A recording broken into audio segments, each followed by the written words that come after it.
Hello friends, प्रतिशत वाला topic चल रहा था अपने और बीच में थोड़ा और भी बनाया था वो भारत परिचय वाला, तो इससे थोड़ा बिजी थे।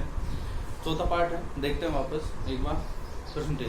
परसेंटेज में हमने अभी तक 3 ट्रिक्स के बारे में बात की थी। पहले एक तो थी यदि लाभ और हानि या फिर वृद्धि और कमी दोनों सेम हो तो हमेशा हानि होगी। और किस ट्रिक से इससे निकालते हैं, एकदम आसान थी, मुंह पे याद रखिए।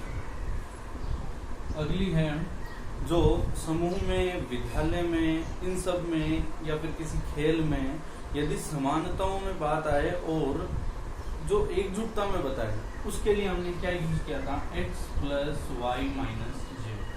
वापस देखेंगे इस पर, पहले थोड़ा देख लेते हैं। और तीसरी हमने बात की थी यदि वृद्धि और कमी के बारे में, जैसे x plus into 100 into x बटा 100 प्लस एक्स। ये अगर वृद्धि इतनी हो जाए तो कमी कितनी करनी पड़ेगी, वृद्धि इतनी है तो खपत में कितनी कमी करनी पड़ेगी, उन सब क्वेश्चन पे देखते हैं। वापस सीधा प्रश्न ही देखते हैं। प्रश्न एक कुछ है कि अंतिम मान पे, किसी ने कहा था सर अंतिम मान पे कैसे निकालते हैं, तो ध्यान रखना अंतिम मान अगर आपको दे रखा है तो उसको निकालने का केवल एक ही तरीका है, अंतिम मान इंटू 100 उसके लिए ऊपर आ जाएगा और 100 प्लस माइनस लाभ या वृद्धि या कमी, वृद्धि या कमी का थोड़ा सा ध्यान रखना है बस, और कुछ नहीं। अंतिम मान पे निकाले तो वरना प्रारंभिक मान पे तो वो अपना नॉर्मल क्वेश्चन है, तो अंतिम मान पे ऐसे क्वेश्चन निकाले जाते हैं। देखो एक बार जल्दी बंद करना पड़ेगा, कभी एक बार और पूरा रिवीजन वाले वीडियो में और देखेंगे, बाकी अभी थोड़ा जल्दी से करते हैं। देखो जैसे एक क्वेश्चन था विद्यालय और समूह वाला, पहले वो देख लेते हैं। जैसे कि एक विद्यालय है, विद्यालय के अंदर जो विद्यार्थी हैं उनमें से हर एक न्यूनतम एक खेल जरूर खेलता है, यानी हर एक विद्यार्थी एक न्यूनतम खेल खेलता है। कोई भी खेलो, कुछ भी खेलो, एक जरूर खेलता है। उनमें से 2 प्रकार के हमें दे दें, जैसे क्रिकेट खेलने वाले वो दे देता है हमें 80% 100 में, और यदि हमें दे देता है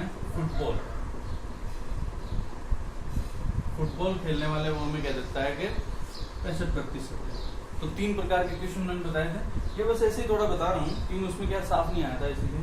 तो x plus y minus z वाली करो, क्रिकेट और फुटबॉल इतने खेल रहे हैं, तो अब तीन तरह के क्वेश्चन पूछता है। एक तो जो कितने विद्यार्थी क्रिकेट खेलते हैं, कितने विद्यार्थी तो दोनों खेलते हैं, कितने हैं जो क्रिकेट खेलते हैं और कितने हैं जो फुटबॉल खेलते हैं। देखो दोनों के लिए ये x plus y minus z, z है टोटल संख्या, टोटल तो 100 ही मान के चलते हैं। x y 80 प्लस 65 माइनस 80 और 65 कितना हो गया, देखो 145। वापस 145 माइनस 100 बराबर 45। तो ऐसे हैं जो दोनों खेलते हैं। आप कहोगे कि सर दोनों कैसे हो गए, देखो इन दोनों का योग जो हो रहा है वो 100 से ऊपर जा रहा है, तो इसका मतलब कंफर्म्ड है कि ऐसे विद्यार्थी होंगे जो दोनों ही खेल खेलते हैं। ये देखो 45% है। अब ये हमें क्या कह रहा है कि कितने हैं जो क्रिकेट खेलते हैं, तो भाई दोनों खेलने वाले क्रिकेट वालों में से दोनों खेलने वाले माइनस कर दो। जैसे मैंने यहाँ पे 80 माइनस 45 कर दिया, कितना आ गया देखो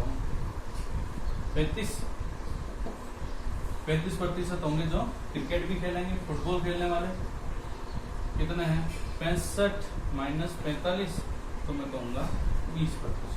नॉर्मल क्वेश्चन है, मुंह पे याद रखना है। देखो 3 उत्तर के, दोनों खेलने वाले, क्रिकेट खेलने वाले, फुटबॉल खेलने वाले। ये ज्यादातर तो हाई लेवल में पूछा जाता है, पर आपको मुंह पे याद रखना। बड़ा क्वेश्चन बनता है तो क्या कंफ्यूजन हो जाता है कि इसको सोल्व कैसे करेंगे। कुछ नहीं है, विद्यालय दे रखा हो, दल दे रखा हो, इन सब क्वेश्चनों में अगर आपसे कहे कि भाषा इतने बोलते हैं, ये करते हैं, तो इस वाली ट्रिक से आप इसको सोल्व कर सकते हो। देखो अगला जो था वो वृद्धि वाला था कि वृद्धि इतनी हो तो खपत कितनी होगी, फिर बाद में अंतिम मान में बता दूंगा। देखो यदि आपसे कहे 1 स्टेप डाउन वाली प्रक्रिया, देखो किस प्रकार है कि यदि कोई किसी चीनी के भाव में या फिर चीनी के दाम 20% बढ़ जाते हैं है तो खपत में कमी कितनी करनी होगी कि खर्चा संतुलित रहे, अगर खर्चे में कोई परिवर्तन ना हो। तो भाई दिखती सी बात है, भाई किसी चीज के अगर भाव बढ़ जाएंगे तो हम कमी कर देंगे ताकि हमारा जो महीने का जो बैलेंस होता है वो बराबर रहे। तो उसके लिए बताया था एक ही ट्रिक थी, 100 इंटू एक्स बटा 100 प्लस एक्स। ध्यान रखना है इसमें प्रॉब्लम हो जाएगी, इंटू हमेशा ऊपर रहेगा। देखो जैसे 100 इंटू कितना है 20 बटा 100 प्लस 20, यानी कमी कितनी करनी पड़ेगी वो उसके लिए बता रहा हूँ कि कमी कितनी करनी पड़ेगी। तो 100 इंटू 20 बटा 120 6, तो देख लो कितने हो गए। तो इसका भाग देंगे 16 सही 1/4%, वही 1 स्टेप डाउन वाला। भाई यदि 100 के अंदर मैं 1 का भाग दूं, जैसे 100 के अंदर मैंने 1 का भाग दिया तो 100% आएगा, 2 का भाग दूंगा तो 50 आएगा, 3 का भाग दूंगा तो 33.33% आएगा, 4 का भाग दूंगा तो मुझे 25% मिलेगा।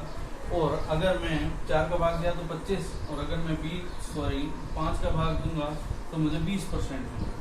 5 का भाग देना 20, 100 में भाग दे रहा हूँ मैं, 100 में भाग दूंगा तो इतना आएगा, और 6 का मैं भाग दूंगा तब मेरा आएंगे 16 सही 1/4%। 1/4 सही तो हाँ चलो सही।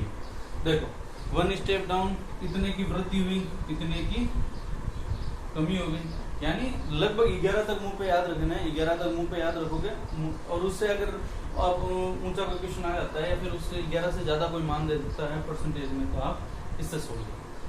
ये सबसे बढ़िया तरीका है वृद्धि और कमी के लिए। अब देखो अंतिम मान पे बता देता हूँ, बस 5 मिनट। देखो अंतिम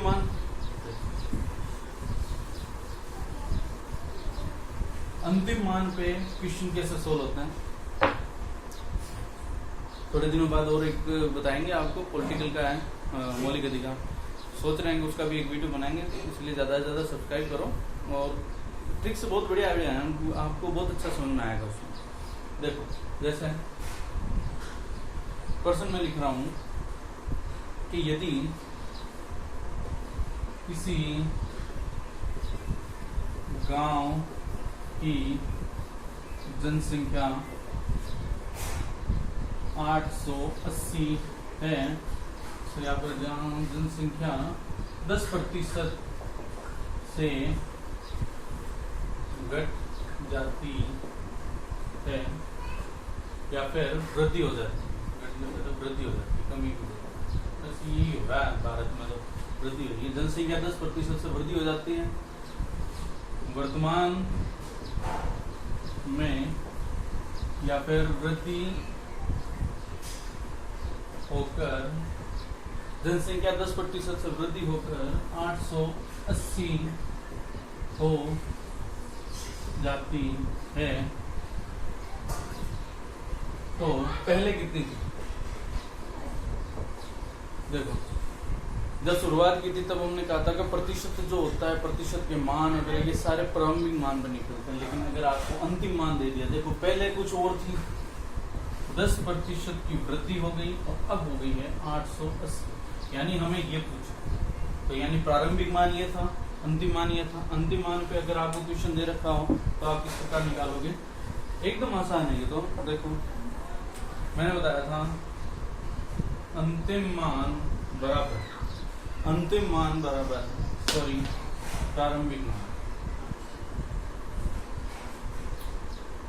प्रारंभिक मान बराबर अंतिम मान इंटू 100/100 प्लस माइनस वृद्धि या फिर कमी।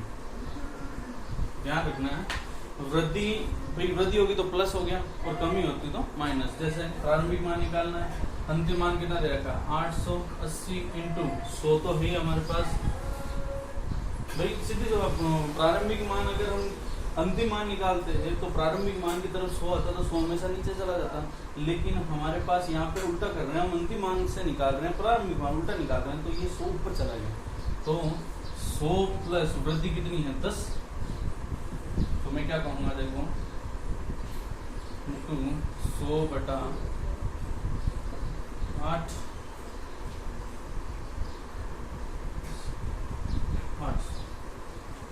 यानी पहले जनसंख्या कितनी थी 800। बस ऐसे बताया मैंने ताकि अंतिम मान पे आपको पता है। देखो एक आध और क्वेश्चन कर लेते हैं।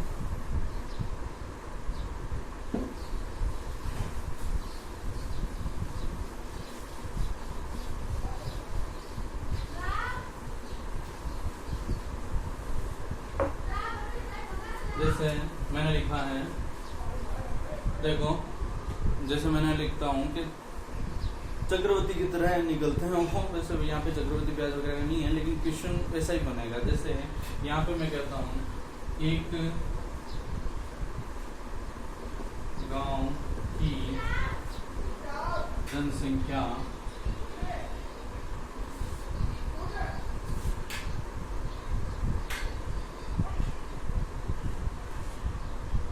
गांव की जनसंख्या पहले वर्ष, ध्यान देना है, पहले वर्ष 20% से व दूसरे वर्ष 13% से बढ़कर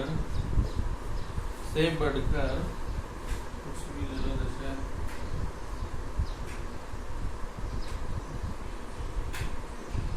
हो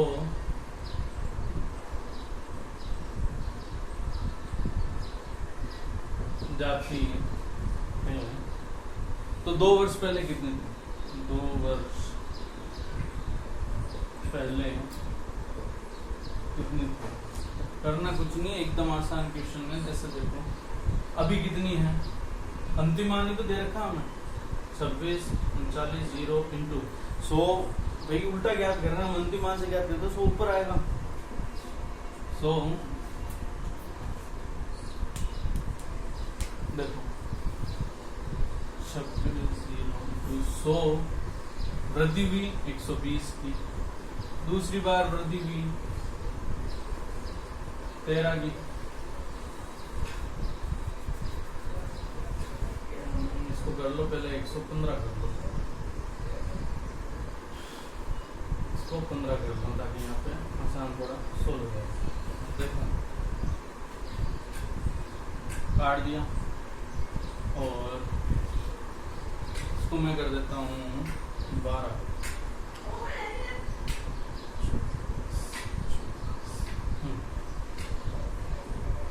2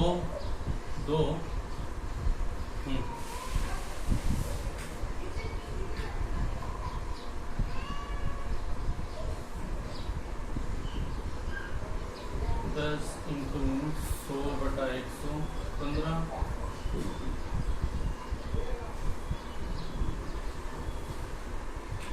इसको 25 कर दो ताकि आसान से 16 है। अभी क्या समय थोड़ा कम है तो इसीलिए 25 इसको 5, देखो 25 से काटा 4, इसको काट देते हैं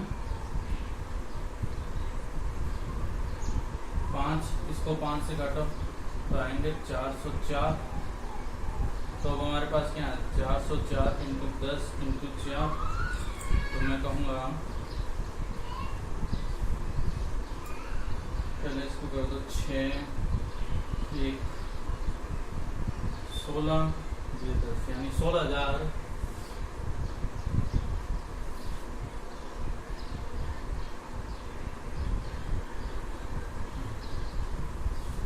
मन से बनाया हुआ क्वेश्चन है, इसलिए थोड़ा प्रॉब्लम होती है, बाकी देख लो आप। तो इससे ये अंतिम मान पे निकाले हुए क्वेश्चन हैं। देखो पहले कितनी थी 16,160 और बढ़कर कितनी होगी 2 साल बाद 24,240, 20% बढ़ रही थी, 25% बढ़ रही थी। अगर मैं यहाँ पे कह देता 25% घट गई, तो आप यहाँ पे क्या करोगे कि जब 125 से उस 100 में 125 करने की बजाय आप कर दोगे 75। ये थोड़ा सा है, थोड़ा ऐसे ही बनाती हूँ मैंने, क्योंकि अभी कुछ थोड़ा समय की कमी है।